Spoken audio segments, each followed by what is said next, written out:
Talaga, coach. Totoo yan. At yung blocking dito ng Indonesia, muling nangangagat. And that will be Team Philippines, the top dog. Number 9, Yuda Mardiansya Putra. Opposite hitter, number 12, Riva Nurmulki. Outside hitter, number 17, DONI HARYONO. Middle blocker, number 18, Putu Mantuwayu. Center, number 20, their team captain, Nizal Julfikar. And their libero, number 2, Bastian Tamtomo Putro. Head coach of Indonesia is Lee Chiangjan. Outside hitter, number 1, Brian Bagunas. That's one thing. Philippine men's volleyball has arrived. And these men who are about to battle for the gold para sa ating minamahal na bansang Pilipinas has put men's volleyball on the map. Ang Indonesia, one of only 2 teams na nakakuha ng kampeonato sa Southeast Asian Games since 2007. The other country, of course, is Thailand. In fact, Indonesia is the winningest country in the Southeast Asian Games with 9 gold medals all in all. And the biggest adjustment sa simula ng laban na to is Rex Intal starting for the first time dito sa SEA Games. Rex Intal had 6 points. Impact moments. Impactful court time para dito kay Rex Intal with 6 points kontra sa Thailand. Off the block point coming from Indonesia. I remember that in that match, the initial face-off between Indonesia and the Philippines, we only had 1 kill block and 1 service ace against Indonesia's 10 blocks and 2 service aces.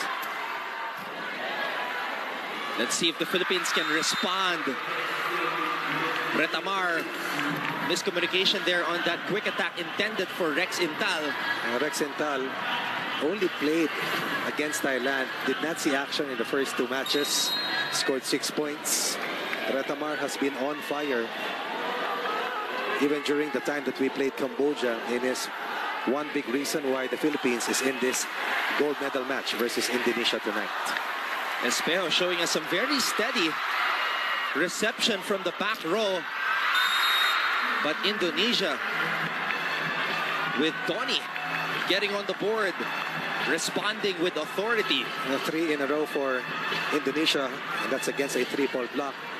2 attack points, 1 error for the Philippines to give Indonesia a 3-point lead. Well, Espejo not only had 20 points versus Thailand, he also was 12 of 27 sa kanyang excellent receptions. Yung serve nitong si Sigit, pang gold medal match talaga, coach.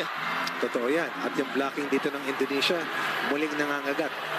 And that will be another point for Indonesia, starting out like a house on fire against the ultimate weapon ng Team Philippines, the top dog, a multiple UAAP champion Brian Bagunas, who exploded for 27 points in that loss to Indonesia. Down 4 in the first set ang Pilipinas. And the fans did not like the showmanship of Randu after getting that point. Si Rando Bacamo, maski off-cam o timeout, yan ang paboritong puntiryahin ng mga nanonood sa Phil Sports Arena. Abilia, masyadong malakas sa palong yun.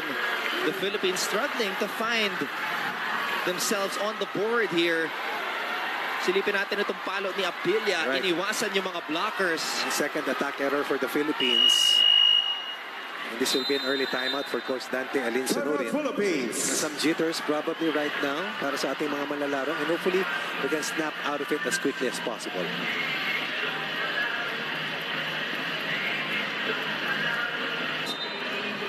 But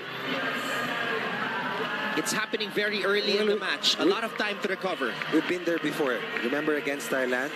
We erased 3 match points in the 4 sets alone, in the 4th set alone, before once again responding in the 5th and final set, erasing 1 more match point, and coming back from the grave to win the match in 5 sets.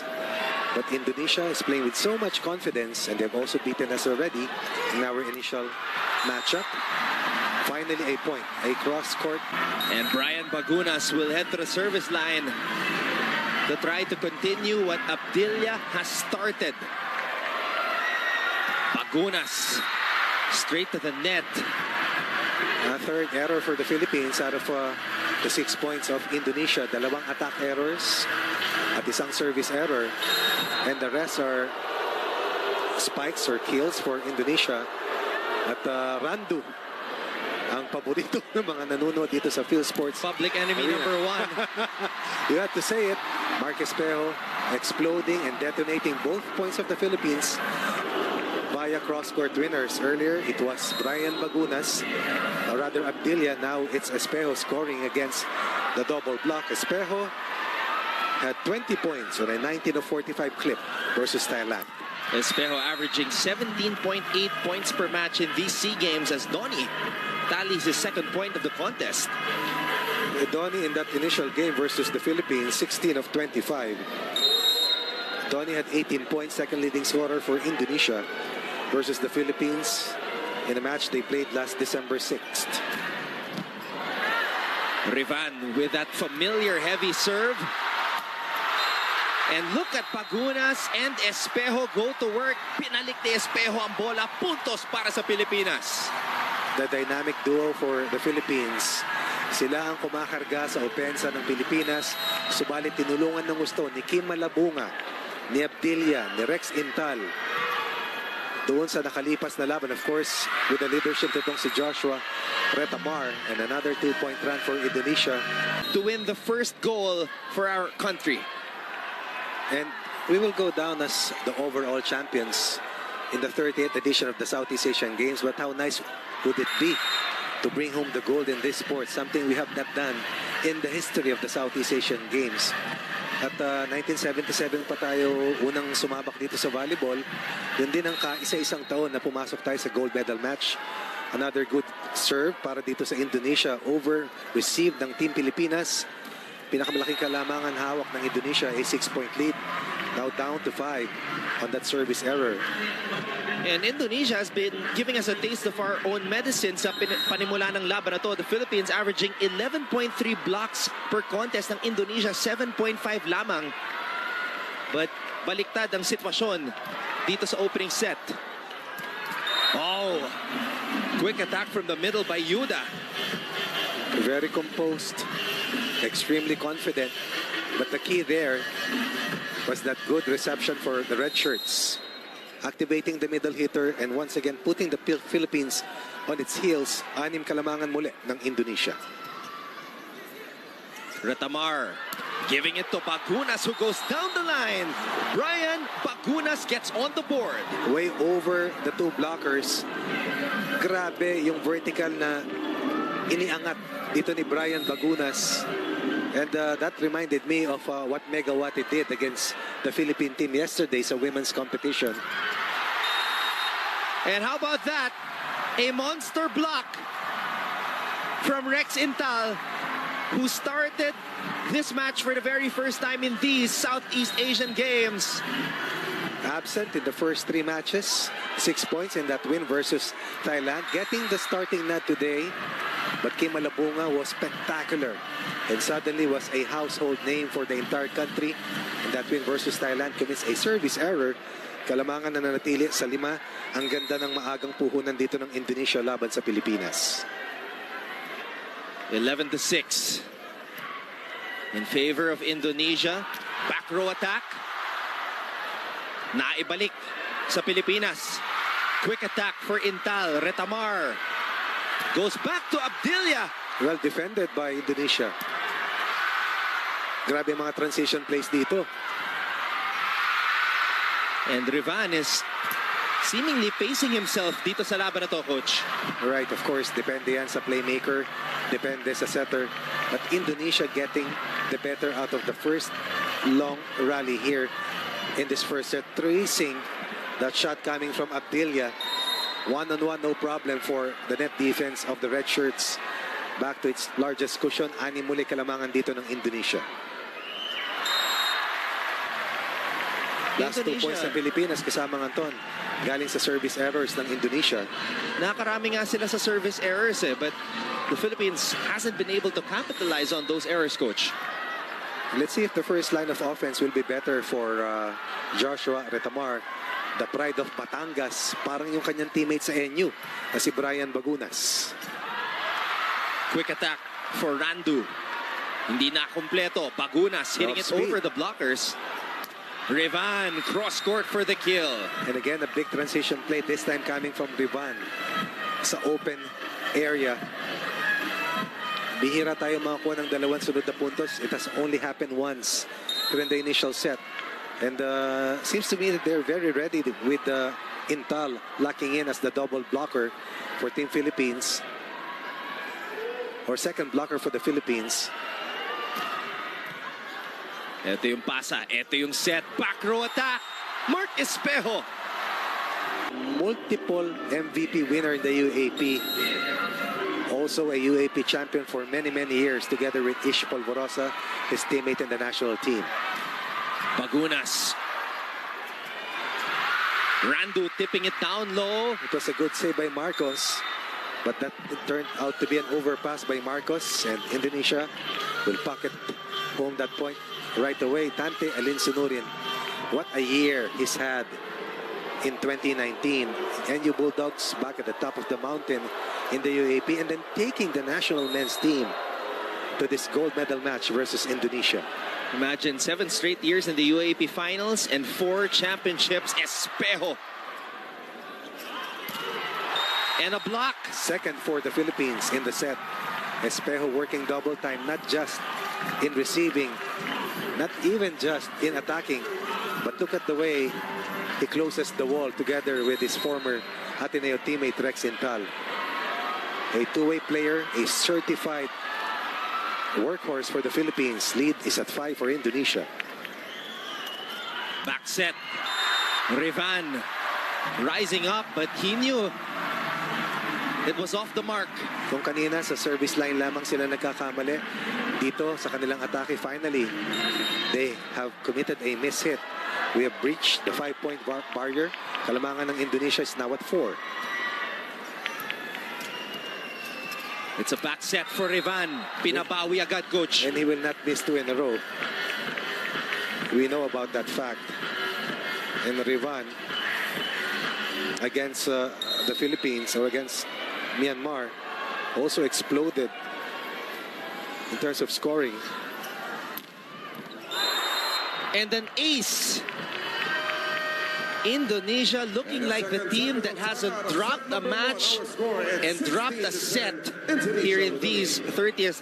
Definitely scored 24 points against us. 24 of the 82 points of Indonesia, meaning 33% contributed by Rivan in our very first meeting. Also scored 17 points out of the 75-point output that they registered against Myanmar in that Final Four crossover match. And that was the only match that he scored below 20 points. Kasi tapos agad eh. Samantala, Malabunga and Retamar collaborating for that monster block. 1 block for Intal, 1 block for Espejo, 1 block for Kim Malabunga. For as long as we defend, we will stay afloat. But I believe that was Joshua Retamar, who in the game against Cambodia accounted for 6 of the Philippines, I believe, 11 kill blocks. Coach, ang kailangan magparamdam dito si Kim Malabunga. Nagparamdam ng bahagya sa depensa. But that time around, beaten by the middle hitter ng Indonesia. 17-12. Bagunas gets the ball in the air. Espejo. You like the teamwork of Bagunas and Espejo. Played against each other for so many years in the UAP. Did not have a chance to play together in the 2017 Southeast Asian Games. But now, this Dream Team roster is making full use out of the last 8 months. Bring out the best in each other, priming themselves for a possible gold medal finish. Toss to the middle, finished by Yuda. Yung kapitan ng Indonesia, ang tibay, and his ball distribution has been excellent here in this opening set. Yuda did not score against the Philippines in that first encounter.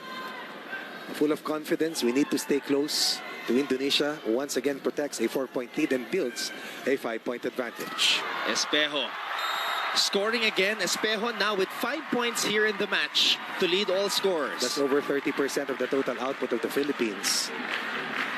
Espejo led the way against Cambodia, over 20 points, backstop by Brian Bagunas. But after the first game, it's been Brian Bagunas all the way as the top scorer for Team Philippines. Excellent rejection. That was Intal denying Randu. Retamar gives it back to Intal. And now we have come to within 3 as Malabunga will serve this one up. Sinigurado ni Kim. Rivan from the back row. And again, Rivan scores when they need to. Rivan Lormoki, 19 of 37 versus the Philippines. Rivan against Indonesia, 17 of 26. My goodness. Hindi sumasablay.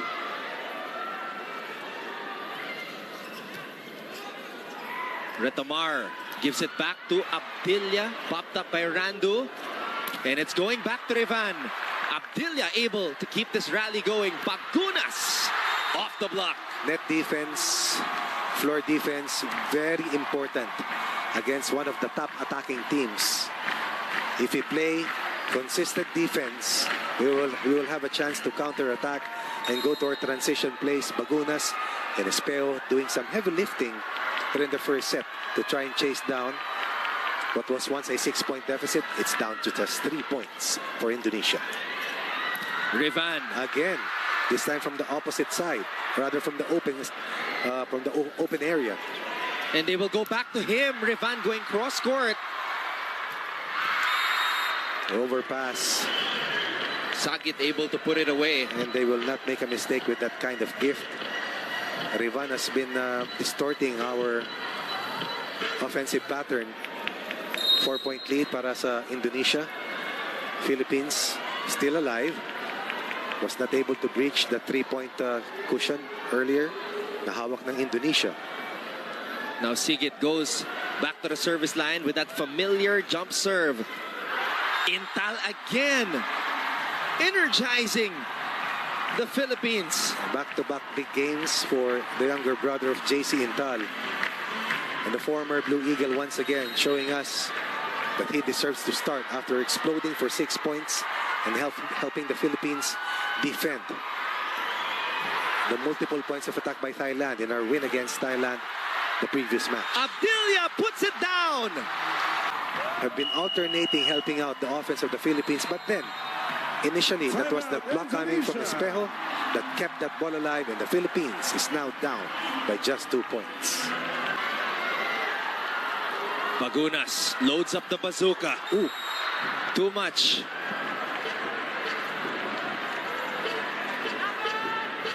Brian Bagunas, most recent UAAP MVP winner, as the Bulldogs won the title against, I believe, FPU a few months ago. Indonesia up by 3. Retamar. Espejo. Just so smart. Let's take a look at that last play again. A misdirection coming from Intal, isolating Espejo, who just swipes that ball doon sa outside arm ng unang blocker after being isolated by Intal. Rivan. Hindi sumasablay ng dalawang sunod, ano? But let's see how Indonesia will react to the pressure put by the Philippines, because I thought that we were able to rattle Thailand, who was not used to having opponents stick close to them. Pero itong Indonesia, tinalo tayo sa unang set. Nung una tayo mag-harap last December 6, 25-23. The Philippines now down by 3. Make that down by 4, 23-19. That's too much for Yuda.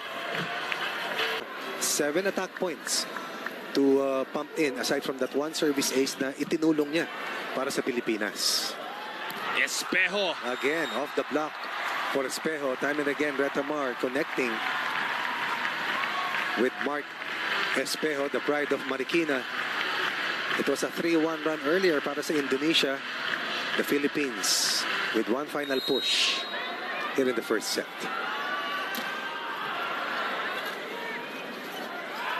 They go to the other man, DONI. Down the line. Down the line coming from DONI. It looked like Rivan was ready to take off. Substitutions for the Philippines, number 3 Doni scored 19 points versus Myanmar in the semis. Doni Haryono fired 18 points to the Philippines on a 16 of 25 hitting clip. As we see John Vic de Guzman, the skipper, since 2017 for our nationals, seeing action for the first time. Together with Jesse Lopez, one of the big heroes for the Philippines in that win versus Thailand. Making the winning pass Correct. to Brian Bagunas, and that was not an easy pass. This time he sets up Brian for the kill from the back row. Even last night, wherein we had chances to win against Indonesia and bag the bronze medal. Indonesia trying to close this first set. What a save, an unbelievable save right there by Bagunas, Wow! who went over the LED. Right. Eh, 5 na lang tayo dun sa loob. But Marcos was able to keep that back in play. There's a challenge on the call by Indonesia. Will we save another set Block point touch. or will Indonesia win the first set? But what an effort by Bagunas. Yun lang ang puhunan talaga natin kasama ng Anton. Ooh. At the end of the 25-21. first set, it's Indonesia winning it 25-21.